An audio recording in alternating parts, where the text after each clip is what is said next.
quietly. Like a shadow, there's a dark side to me. I work privately to go build and create my own dynasty. A new rivalry, it emerges ever so silently. But I got fight in me, so I'll squash anything that's trying me. I'm like, me versus you, I hope that you know what you're getting into. I got nothing to lose, so you better watch out, can't predict my moves. I'll make you irrelevant, I don't stop till I'm at the top settling. Hello everyone and welcome to the podcast. I hope you are excited to tune in and to listen to our conversations as much as I am excited to bring this to you. So please sit back, relax and enjoy the show, and if you like it, do share, like and subscribe. So let's get started.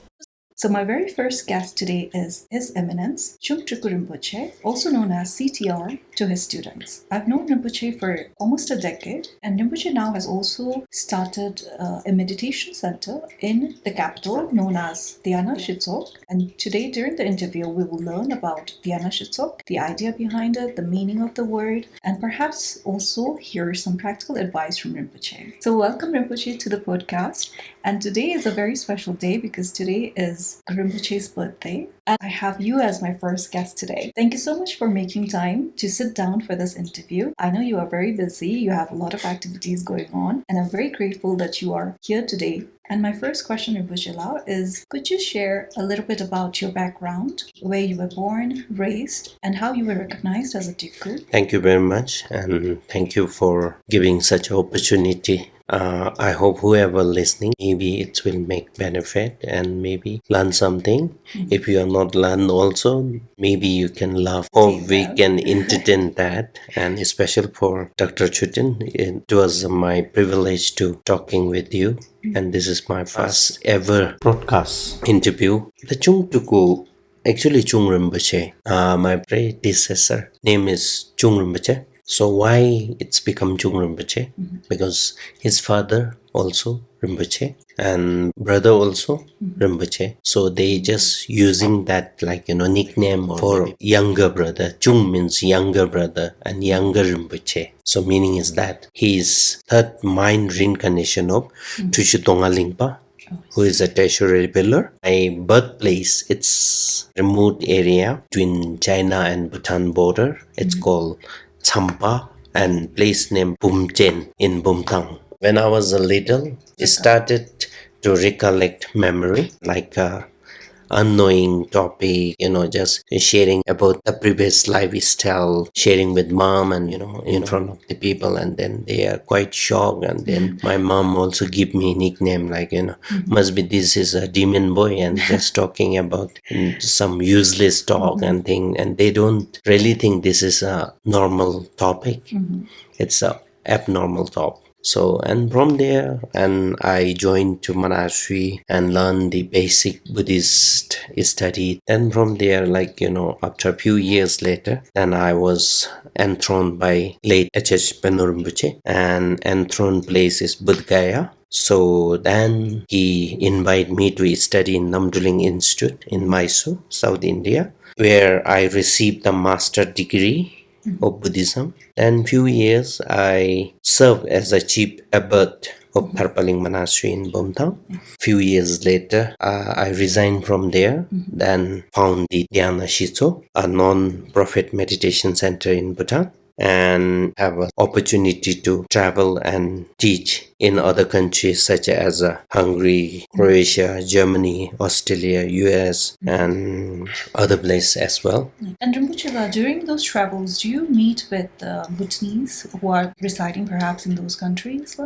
Yes, when I travel US and Australia, I met mostly Bhutanese community, and I love to meet with them because whenever you travel to outside country, when you meet Bhutanese, you feel like you're coming back home. So that's why I love to meet Bhutanese.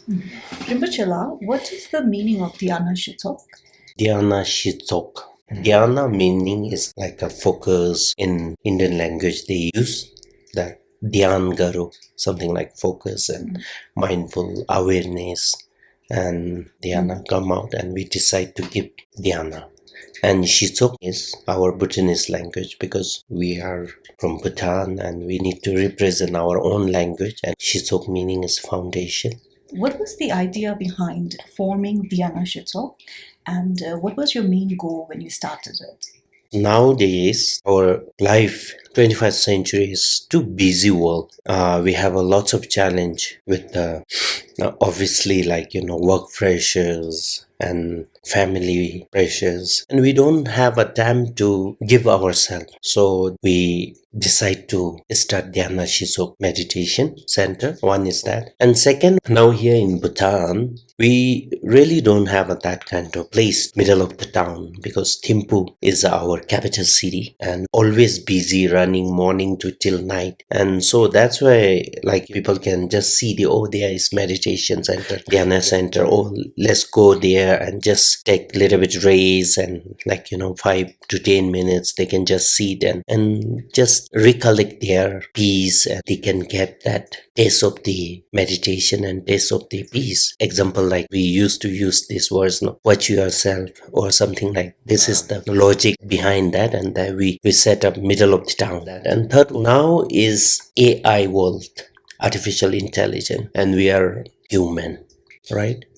And AI also depend with the humans idea, humans intellectual. Scientist is human, and from there they built software. So now AI is overshadow. Everybody depend. Without mobile you can't write. Without computer you can't write your handwriting. You feel lazy. Slowly, if we are too much engaged with the AI, then definitely we will lose the authentic handwriting and authentic manuals things.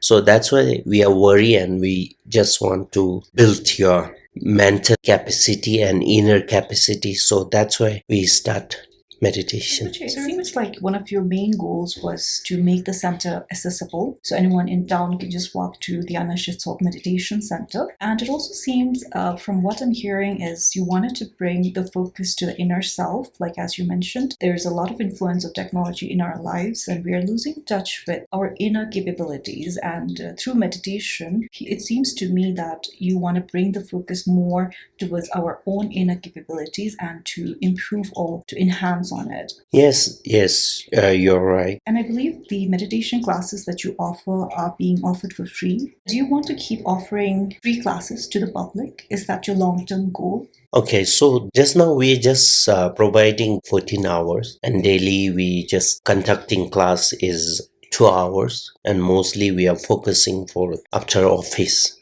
So that's why this is just basic. We are just planting seed. And this kind of class we just want to keep open for public, and we don't want to charge, because this you can learn a lot, because every day have a different topic and different experience you can explore, and different subject you can learn. So that's why this 7 days we just keep open for public, and we don't want to charge. And so far, so we are not planning to charge anything, because Buddhism, Buddha teaching, I just want to describe my understanding. The Buddha's teaching is priceless. I heard since I was young, and I'm receiving teaching from my teacher and great teachers. They always mention that. So that concept I'm using here and just giving free classes. Second, after that basic, we have a plan also. We are planning to do certificate. And that, I think, we have to charge fees little bit, because, fooding and lodging. Obviously, teaching and meditation skills we are providing free, but fooding and lodging, we can't afford too much. So maybe 3 days, like from Friday to till Sunday. And then 1 week, we just maybe from Monday to Sunday. And that will be a serious meditation. And after that, we are planning to award certificate as well. So that's definitely we are going to charge, because otherwise, we can't afford if there are many people. So that's why we are thinking this is a just future plan. And I think it's very reasonable, because real estate, just rent in Thimphu town is very expensive. And if you're offering certification programs, you will have paperwork to do. And I believe you'll have administrative work. So I think it's reasonable that you would grow in the future in that direction and offer advanced courses in meditation. So Rinpoche, I heard that you have 7 brothers, and all are trulkus or Rinpoches. Is that true? We have a 7 sibling. Among of 7, 5 siblings are Rinpoche. The eldest one is Kempo, and he's a scholar. Kempo means scholar. And the last 7 just finished his graduate. Do your brothers also help with the meditation center? Do they teach meditation classes as well? Among of 7, we 3 are working together. Myself and then another Tuku Tashitoke, and short form we use his name Tuku Titi. Then Tuku Jamyang Nima. So we 3 are working, and just now Tuku Titi, he is the president of the Dhyana Foundation, and Tuku Jamyang, he is a secretary. I'm just founder. So Rinpoche, right now Dhyana Zhitshok is only based in Thimphu. Do you have plans of opening similar centers in other parts of Bhutan, perhaps in other dzongkhas like Paro or Punakha? Okay, so before COVID, we have a plan to go further, like Paro, Wangdu, then Tongsa, Bumtang, Mongar, Eastern, all Dzongkha, and Southern. Nowadays, little bit because manpower shortage, one thing, and one thing is we don't have enough time to set up for other Dzongkha, and so that's why maybe future definitely we are planning to build the main center at Paro. And Rinpoche, do you offer volunteer opportunities to students at Dhyana Zhitshok? If any student or any lay person wants to help out at the center, are they allowed to do so?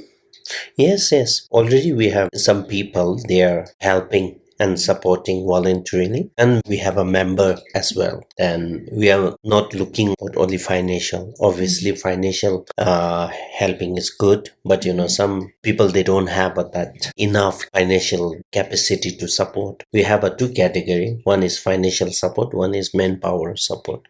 So as a member, it's not necessary to support only financial, and they can support manpower as well. I think that's a wonderful way of helping, either through financially or through manpower. Do you also have an alumni association, like for example, people who have completed the basic course with Dhyana Zhitshok? Do you keep track of the members so that they can become part of like that alumni, individuals who have completed the meditation course at Dhyana Zhitshok, so that perhaps down the line, if you have a big event, you can call them and they can help out? Do you keep track of individuals who have completed the meditation courses? We do, and now mostly they are traveling abroad, so sometimes we do online meditation class as well. And just now we have some international branch also. Like, and we have in Singapore, and we have Indonesia, and we have Europe as well, and we have maybe a few different states in Australia also we have. So we always contact with them through Zoom nowadays, so easy to connect. Rinpoche, nowadays, one of the things that I hear most of the time is that the youth are leaving the country to go to Australia, to go to the US, Canada, UK. Do you have any practical advice for them? Not advice. How can I give advice? Because nowadays it is called like individual's choice and individual's interest, right? So that's why I don't think so I can give advice. But living abroad one way, if we think it's a positive, very good, because they can learn a lot, they can see different things, and then they can understand the value of our own country, right? And this is the advantage I can request. Remember the vision of our kings. Remember you are representing our country. That's all. And don't settle outside country. Come back, and we have a Bene Guru Rinpoche's holy place, and Pemalingpa and Longchenpa's pure land, Shabdungawan Namji's holy place, and come back here and enjoy and end up your life. Try to finish here, holy place, and that's all. I think that's great advice. I mean, speaking about myself, I have been working outside the country now in the US as a professor for a very long time, and there are many Bhutanese who are outside the country and have been there for a very long time and have now been able to come back to Bhutan. And I think it's great advice that we should remember the vision of our kings. Thank you, Rinpoche. Rinpoche, I heard that you are also starting, or you already have started, a nunnery in Paro. I was wondering, do you have a lot of students, and do you feel that there will be growth? Do you think the numbers will increase or decrease in the coming years? It's been 2 years. I was working on the nunnery. It's called Sheta. It's called Institute. And why I want to support that nunnery, because their temple is very old, and I want to dedicate to my mom how much I love her. So that's why I start one thing. And even Dharma wise also, Pranchna Paramita. We call Yum Chemo. We all are practicing Pranchna Paramita. We are learning Pranchna Paramita. So I thought, this is a good opportunity for doing a small thing, contributing from my side. Hostel is not yet complete.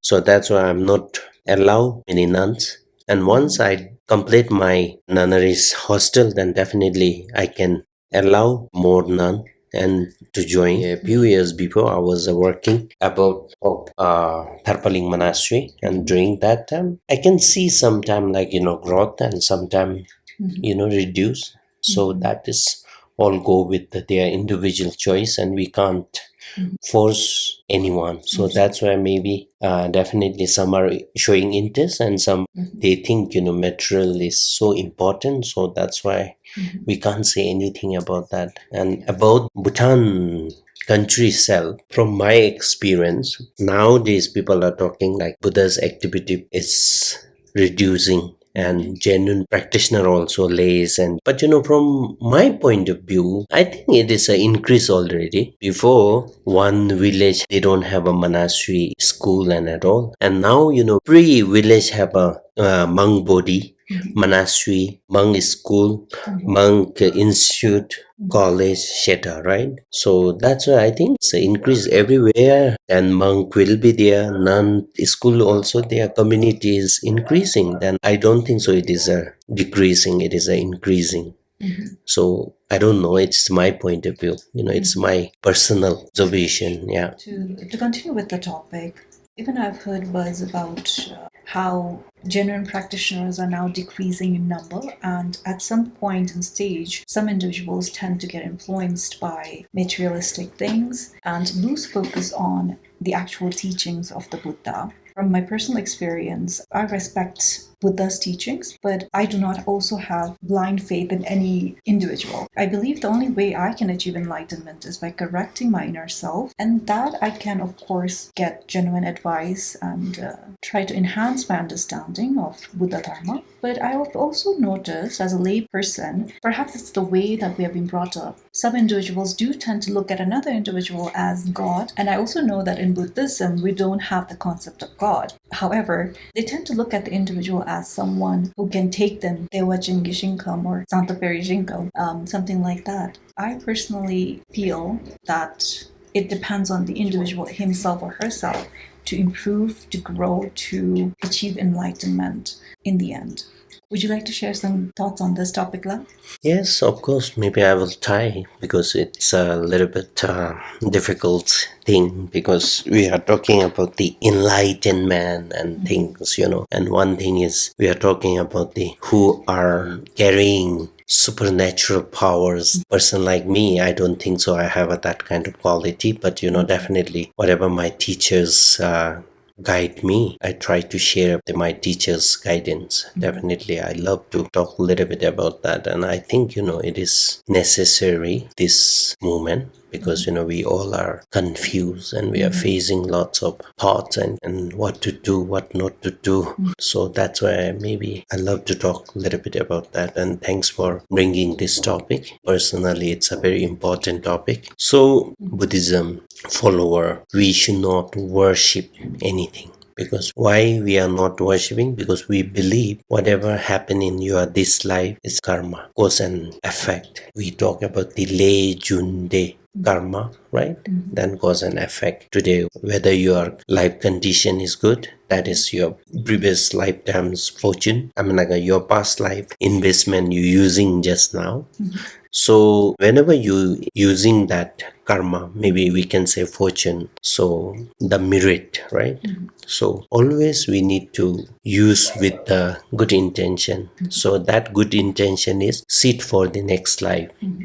If you've done something good, and definitely that result will be good. So if you are doing something bad, so present life we are facing so many different difficulty and we are facing lots of challenge. So those all are our previous life. We done something harm to other, maybe killing, stealing, lying, and maybe like harmful thoughts. So if we do continually, and Buddha, Guru Rinpoche, no one will be saved. And you can save yourself only. That is that, you have to purify your bad karma. And when you're doing purification of the bad karma, and definitely you are free from the all suffering. And all cause of suffering come from the action, no? So that's why we have to work on the core belief.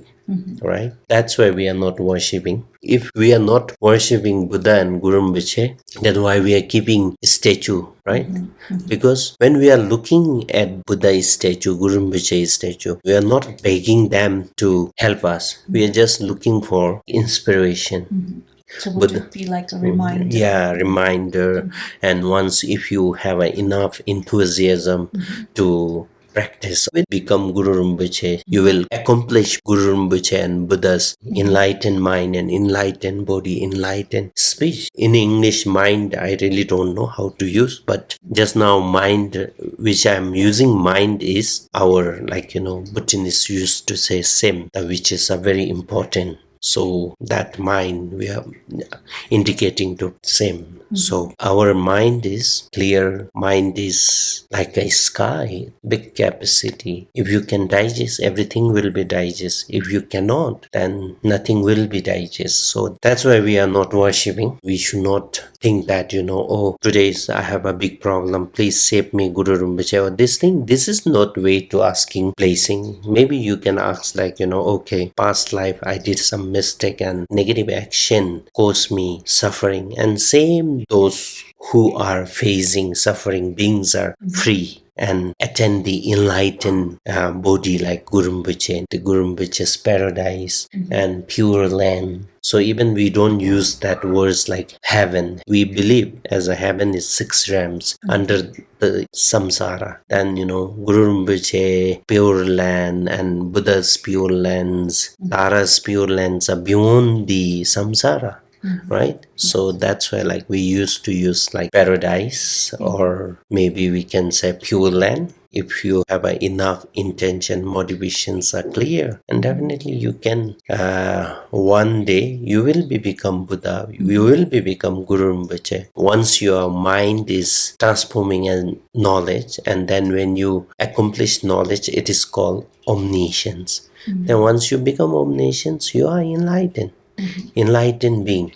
Until now, why we are in samsara? Because we are too much into artificial. Maybe we used to use dukha, 5 poisons, and too attached to worldly concern, and we are not free from there. And so that's why we can't see the knowledge of Guru Rinpoches and Buddhas. And once you are free from this duality, then you can see the non-duality wisdom, and you will live with non-duality pure land. So it seems like there's a lot of focus on cause and effect. And I think that's something that we as laypersons, we kind of tend to forget because we are emotional and we get carried away by our emotions. And one of the things that my father always reminds me is an idle mind is a devil's workshop, which is very true. And now I see the connection of you starting the meditation center and offering the basic meditation course session for free, because that's one way where we can tame our mind from all these thoughts that arise in our heads. And as humans, that's inevitable. That's something that just comes about as we go through the day. So I see the connection now, Rinpoche, that you are trying to show us the way, or to lead as an example, that there is a way to kind of reduce that negative thoughts that arise in our minds, so that we can limit the wrongdoing that we may do, and kind of in a way giving individuals the means to tame their minds so that they can focus on the good things and accumulate more good karma for the future and the next life as well. So now, Rinpoche, I have a very personal question. nowadays a lot of Rinpoches are getting married. You're still single, so are you planning to get married, or do you have any plans for the future? Would you like to share? Yes. Maybe I'm already getting old, and that's why, maybe I can't find anyone. I'm just kidding, Yeah, lots of my friend Rinpoche, they are getting married. Yeah, but, for me, I don't know, like, I don't have any, commitment. Till now, my activities and work keep me busy. You're talking about the future. So future is future, right? My answer also keep for the future balance.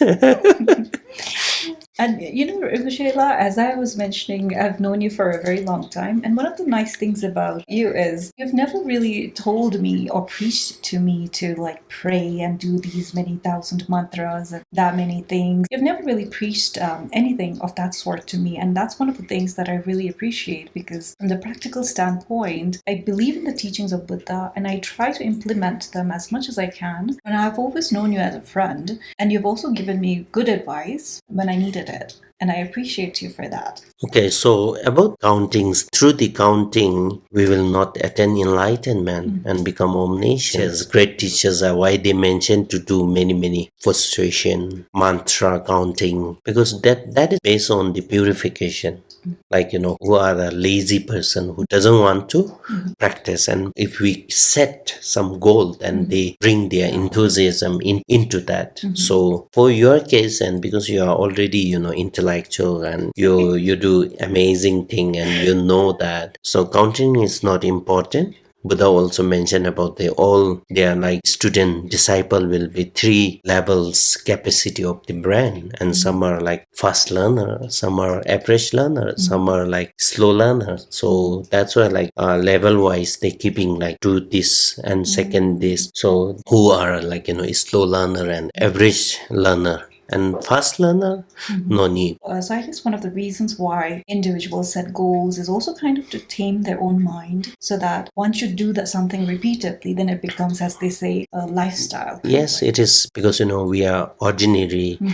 The mind is crazy mind and restless mind. So that's why we need to trim our mind, and then we need to make our mind habitual engage with the practice. So that's why once you do this much, and then later you don't need counting also, because your routine is always there. For example, our ordinary lifestyle, morning breakfast and 3 meal in a day, right?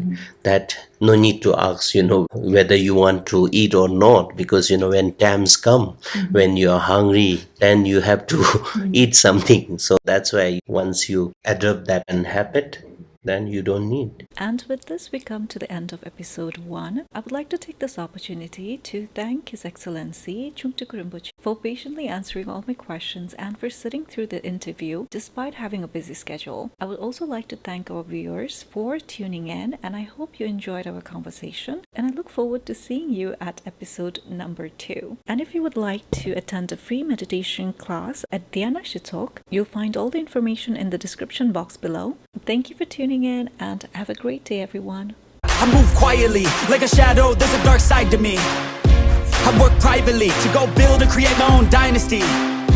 A new rivalry, it emerges ever so silently. But I got fight in me, so I'll squash anything that's trying me. I'm like, me versus you, I hope that you know what you're getting into. I got nothing to lose, so you better watch out, can't predict my moves. I'll make you irrelevant, I don't